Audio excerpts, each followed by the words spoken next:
Natural star గా hero Nani Tollywood ని బాగానే ఆకట్టుకున్నాడు. తన సహజమైన నటనతో పాటు నావెల్టీ ఉన్న స్టోరీస్ ని ఎంచుకోవడంతో పాటు నాని సినిమాలంటే మాస్ తో పాటు క్లాస్ కూడా ఇంప్రెస్ అవుతుంటారు. కరోనా పాండమిక్ లో థియేటర్స్ మూతపడిన సందర్భంలో తన సినిమాల్ని ఓటీటీలో రిలీజ్ చేసి గొప్ప సాహసాన్ని ప్రదర్శించాడు నాని. అలా రిలీజ్ అయిన వి అనే చిత్రం యావరేజ్ రిజల్ట్ ని పొందింది.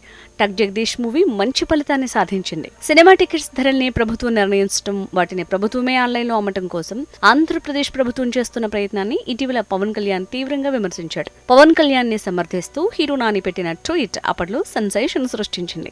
నాని హీరోగా శ్యామ్ సింగ్ రాయ్ చిత్రం దక్షిణాది భాషలన్నింటా డిసెంబర్ 24న రిలీజ్ కానుంది. ఈ సందర్భంగా డిసెంబర్ 23న హీరో నాని, హీరోయిన్ సాయి పల్లవిలతో హైదరాబాద్ లో ప్రెస్ మీట్ ని ఏర్పాటు చేశారు మూవీ మేకర్స్. శ్యామ్ సింగ్ రాయ్ చిత్ర విశేషాల్ని చెప్తూ మాటల సందర్భంగా సినిమా టికెట్ రేట్లను భారీగా తగ్గిస్తూ ప్రభుత్వం తీసుకున్న నిర్ణయంపై కామెంట్ చేశాడు నాని. పల్లె ప్రాంతాల్లో థియేటర్ల నిర్వహణ ఈ టికెట్ రేట్లతో కష్టమవుతుందని చెప్పారు.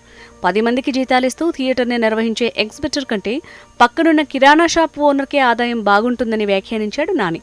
అతి తక్కువ టికెట్ రేట్ నిర్ణయించి ప్రేక్షకుడి ఆర్థిక స్తోమతని హేళన చేయొద్దని ప్రభుత్వానికి సూచించాడు. ఈ కామెంట్స్ ని ఖండిస్తూ టీవీ ఛానల్స్ లైవ్ లో కౌంటర్ ఇచ్చాడు నిర్మాత నట్టి కుమార్.